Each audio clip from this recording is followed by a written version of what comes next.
Hey, chemistry. Um, Really quick video today. I have some review stuff I want to do, a little bit on this page, and then I think I have to skip quite a bit ahead. Well, I'm gonna cherry pick, right? So, but I'll stick on the first page for a second here. Um, Take a little bit, right? I want you to do most of the questions on this page, not all of them. If you have your orange review book, the nice thing about it is that the first part of it is like broken down by topic. So there's stuff about the periodic table. There's stuff about moles. There's stuff about what else naming chemical formulas and chemical compounds. There's stuff about atomic mass, right? So you can look either in the glossary or you can look by topic, and you can check out any practice questions for individual things. And then as you get to the back of the book, the page numbers at the bottom stop being page numbers and they start describing just the month and year of different regents. So what I'm looking at is actually the January 2019 regents. All right, and this is the first regents. I think if you just like start from the front and go until the page numbers run out and find the first regents, this is the first one in the back of the book. I'm looking at the first page of it, so I've just looked it up on the internet. But if you have your orange book, it's much easier to like look. I find it easier to look at a piece of paper than a computer screen, but that's just me personally. If you want to look at a computer screen, you can just look for January 2019 New York State Chemistry Regents. You'll find this public information. So, the questions that I want you to do on this first page are questions 1 and 2. You can skip number 3, do 4, 5, and 6, skip 7 and 8, then do 9, 10, and 11. Right? I want you to give those a shot because they are very similar or almost exactly the same, right? Two questions that we have done. They're all on material that we have covered. So take a little bit here, pause the video, if you have it in front of you, do that. If you're just looking at the screen, you want to put the answers down, do that. I'll go over those momentarily, and then I'll skip ahead. And again, I'm going to be cherry picking because we're still only about halfway through. Second half of the year does go a little bit quicker because we're going to use a lot of the stuff that we used in the beginning of the year and put them together in kind of different ways to cover the rest of the material. But try these ones first. 1 and 2, 4, 5, and 6, 9, 10, 11.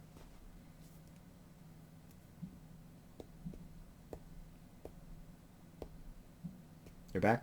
You're back. Okay. You're back. Again, I'm hoping that you paused the video or you went, sat down, took a few minutes. Hopefully this didn't take a ton of time. The results of the gold foil experiment. You should be kind of sick of answering questions about the gold foil experiment. So much so that you're like, I know what this is going to be. It's going to be that there's a lot of empty space. It's going to be a small positive nucleus. Can we please move on? And that, for the record, is choice 2. Mostly empty space. Small charged positive nucleus.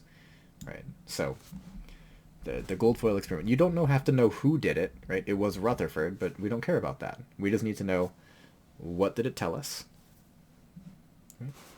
There it is. Number 2, atoms are neutral because the number of, again, this should be one of those things you're kind of sick of. All right, we get it. Atoms are neutral. Protons equal electrons, which, by the way, choice 2, again. But protons equal electrons. Let's move on. All right. I hope that that's what these questions are kind of becoming. They're becoming second nature.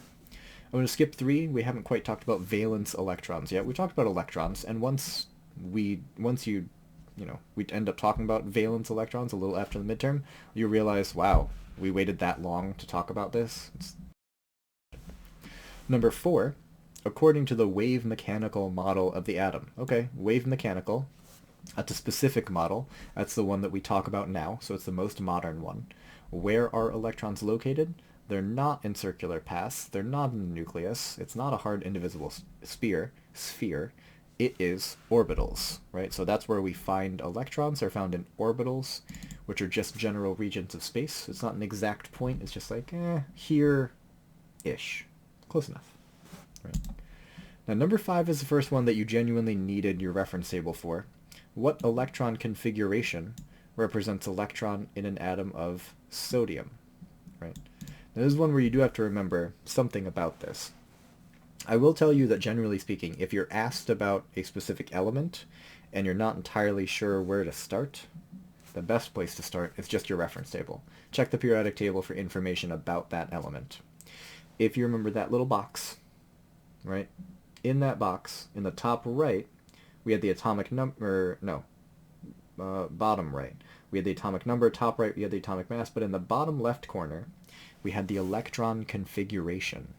And it told us which electrons were in which levels, or how many electrons were in which levels. So for sodium, it was 2-8-1, which meant there were 2 electrons in the first shell, 8 electrons in the second shell, 1 electron in the third shell. That's what that meant. Right?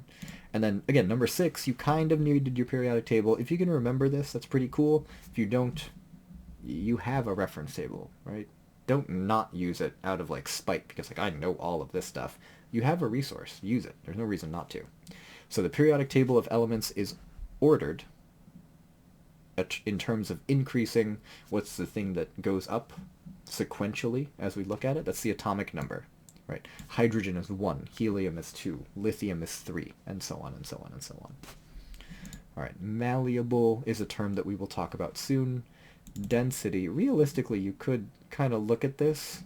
You could just find lowest density. It is on the reference table, but we'll save it for later, right? Technically, it's not something we've talked about, so I will wait.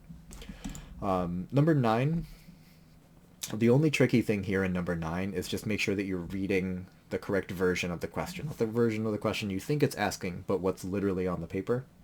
We're looking for 2 terms that represent types of chemical formulas, right? An empirical formula and a molecular formula are definitely a thing. Those are 2 formulas that we have studied. That's the answer. Polar and nonpolar are something that we haven't talked about yet, so it's okay to kind of cross that out, knowing that.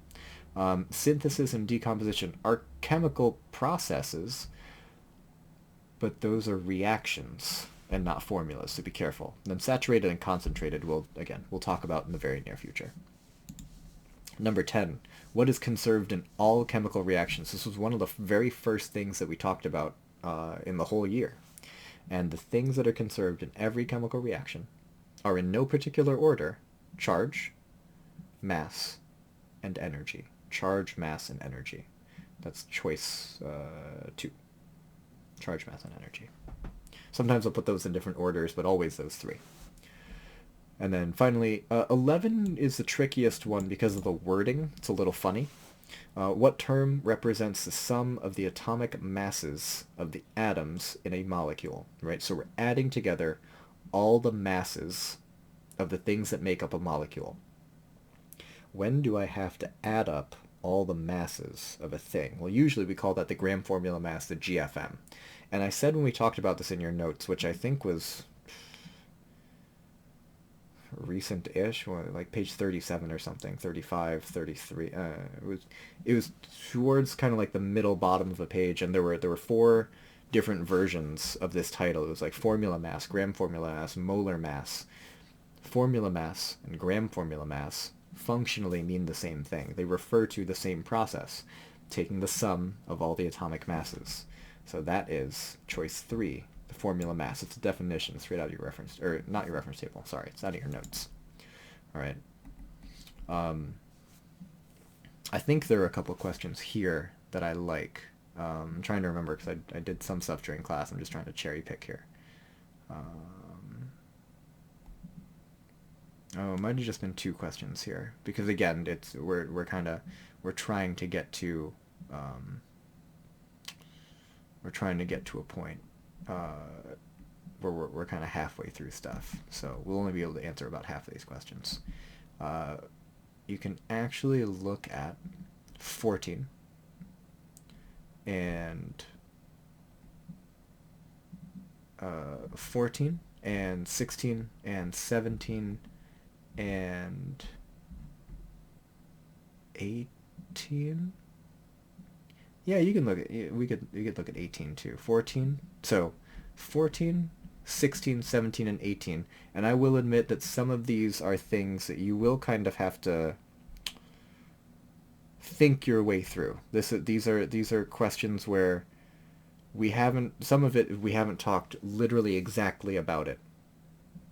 But it's something that we've talked about the concept, and I'm confident. This is the only reason I'm asking you. I'm confident that you can work your way through it, because confident that you can work your way through it. All right, so take a little bit here. 14, 16, 17, 18. Right.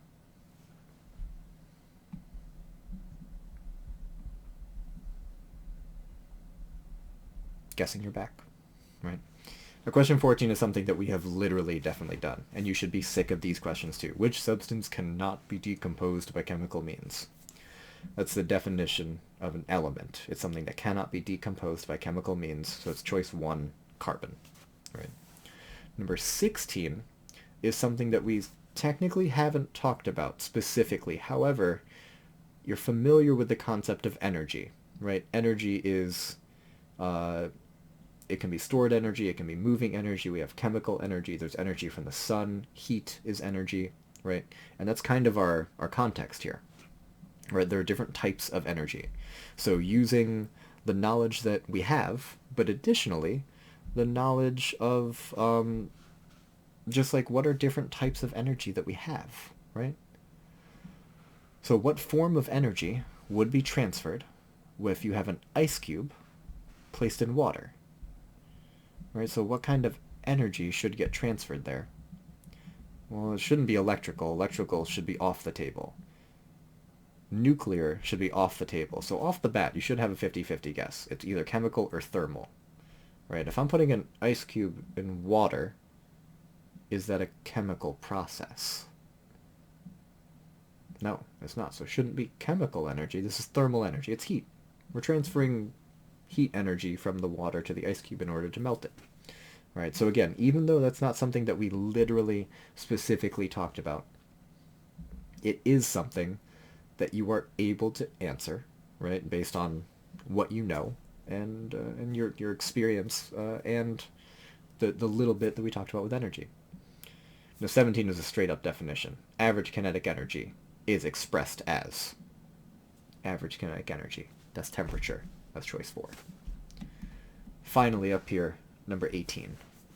At STP, which is something that we haven't talked about. What gas sample has the same number of molecules as 2 liters of this other thing at STP? Right. So I've given you another version of a question, or a different question that had an acronym, right? One of those like capital letter, capital letter, capital letter. And I told you could do something with it. It was IUPAC. What is the IUPAC name for this chemical formula? And I said, what you can do is ignore it, because it often doesn't matter. The same thing is true right now. STP stands for something that we'll talk about very soon. It's standard temperature and pressure. It basically means normal conditions, at normal conditions. But here you can kind of ignore it. If I ignore the first part of the sentence, which gas sample has the same number of molecules as 2 liters of this thing? The key word here, or the key idea here, is don't make something more complicated than it should be. Same number. I'm going to give you a hint that extends further than just my class. If something seems obvious, guys, it's probably obvious. Which gas sample has the same number of molecules as 2 liters?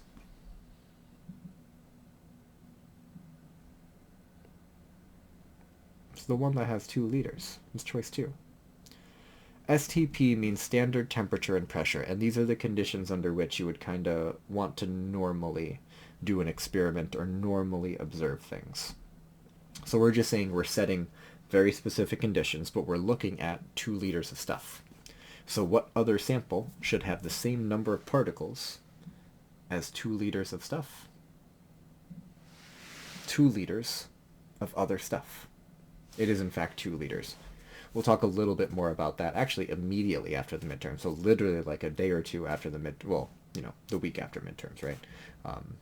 But we will talk about that. So I know we didn't talk exactly about that, but it's a physical property of things. And I have faith that you can answer stuff like that. And this is also why I'm taking a few days to kind of review stuff, look at things, the concepts that we've looked at. I'm going to take them and angle them a little bit. Nothing new, nothing crazy, right? Just we're angling stuff. We're looking at things with a different lens through the lens of like chemistry and science generically, all right? There are a few other questions. I will save them for the next time. Know that you have lots of practice questions that you will have access to. There are lots of examples in the notes that I intentionally left blank so that if you wanted to review them on your own, you have them.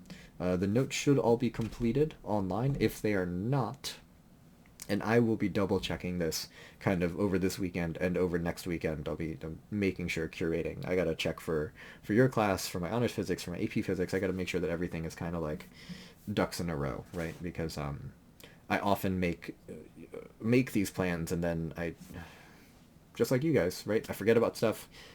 Things kind of get away from me. You have a day here and there, and they pile on, and things get forgotten. And I do apologize for that. Sometimes I'm not perfectly on top of my game. I do my best, right? And that's kind of what I ask you guys to do. And I want to thank you for being patient with me. I do my best to be patient with you guys too, right? In the meantime, please keep studying. If you have questions, if you want suggestions on where to look for review, please let me know. If you don't tell me that things are happening, I will kind of work on the premise that everything is going fine.